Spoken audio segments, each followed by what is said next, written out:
मैनू एवं चवला दा प्यो आखदे रहंदे ने। मैं चवला दा प्यो लगना नहीं लगना, मैं चवला दा प्यो। एवं गंदी दुनिया है।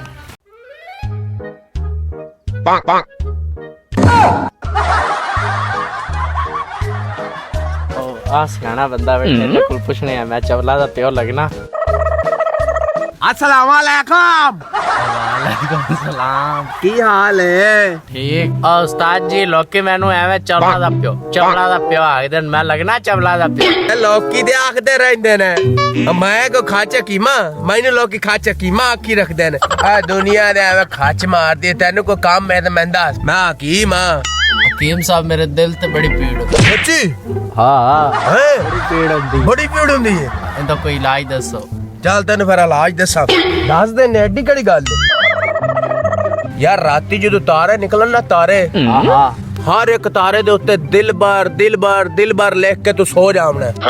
सही हो जासे फिट हो जासे। बड़ी मेहरबानी हकीम साहब। मैं ना एक और मसला है उनदा भी इलाज दस दे। केड़ा मसला मैं दस? मैं ना सवा ते हनेरा हुंदा उठीवा ते रोशनी हुंदी। अच्छा परेशान ना इंदा भी इलाज मेरे कोल है। पता की करना की रात रो खंबे दी हड्डियां ला ते सो जावी। तेरा इलाज फिट।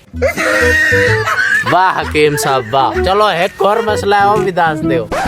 यार वेख दुनिया मैंने एवं खाचा की मार दी है। तेनू कहते मशवरे दिती जाना। हकीम साहब मेरा ना मुंह बड़ा बड़ा है लोग मैनू आदर बड़े मुंह वाला। पुत्री इंदा भी इलाज है कोई टेंशन नहीं लानी बेफिक्र हो जा। करियाने दी दुकान ते जामना है वड्डा फिल्मनी है ओनू मुंह च पाते ते वड्डा तगड़ा सेहतमंद बंदा लेते ओंदे कोल मुंह ते ठुड्डे झलने मार दे आज सेट हो जैसे।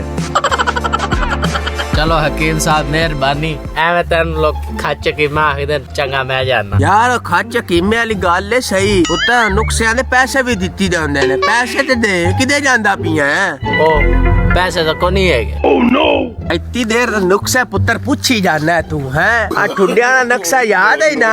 हैवट ऑफ जेब है तेरे कोनी ओवे भी सार जासी।